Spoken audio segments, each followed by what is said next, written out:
entirely different, and there's a lot out there that we never see at all. That's right. And this is very germane to what he ended up telling me.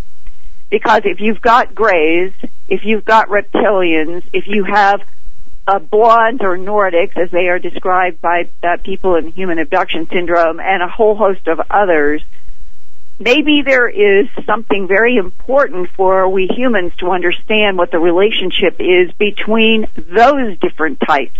Are they all allies, or are some of them in conflict with each other? And if they are, why? What is the big picture issue? And what is happening on the planet in relationship to a geopolitical, perhaps, a geopolitical division between other intelligences who use, manipulate, and monitor this planet for their own purposes? Okay, now, Dan R. and I were talking about the mutilations, the types of entities that have been described in relationship to the mutilations, which basically have included, at one point or another, any of those three types, even though largely I would say that what ranchers have seen mostly would be in the gray type category. And he said that he himself had worked in a team that went to locations on the planet where for the purposes of this discussion, Whitley, if it's okay, I'm just going to use the word extraterrestrial, and everybody will understand. It's very complex, that word, where extraterrestrials were involved in some kind of interaction with the planet that reached our government that might either be troubling or we wanted to find out. Okay. Trying to understand, just folks, let me interrupt the government. Trying to understand using tools that are inappropriate for that process. The government does not understand and cannot understand given the way it approaches this. Go ahead, Linda. I think especially if our government is aggressive. I really do think that is a mistake. But that perhaps relates to last week's program and others that we can do in the future. But right now, I believe this was true curiosity. At least this was the way he described it. And the event was in the state of Arizona in the mid-1970s, and somehow, however our government gets this information, from satellites, from ground intel, I have no idea. He didn't know, but this is what happened.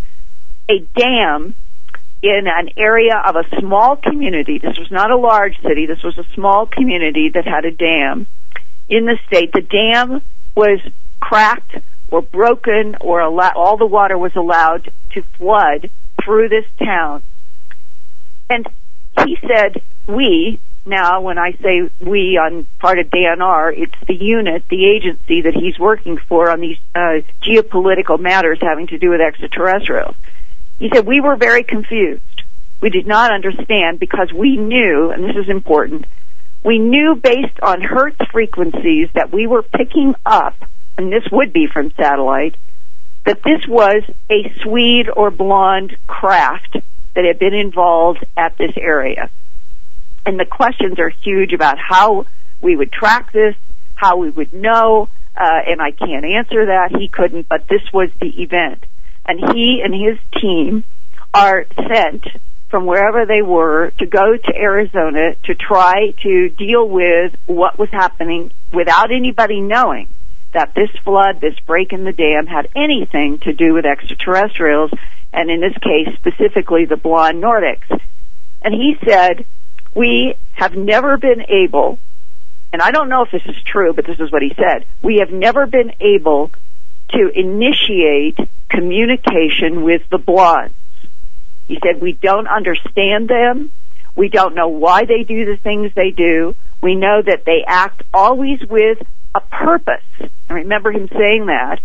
And that the only way that we have ever been able to find out anything about what the Nordics and the blondes do is to initiate contact with the Ebens, which now in this discussion, his work put the definition of Eben as the 3'8" to 4'8" gray to white skinned, large head, thin body that you and I would say is sort of a general category for a gray, and that there's a lot of variations in there.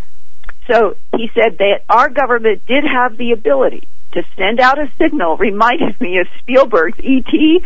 when the character, the boy, and the funny E.T. is saying phone home, and the idea was that if he could get the communication to his civilization and they brought that light and put it over him, that the E.T. would survive, and that was the Spielberg movie, and that we were able to send rudimentary signals out, and that if there was some kind of craft that was in the gray Eben category, that sometimes they would respond, we could ask a simple question, we need help, and that there would be some kind of interaction. Now,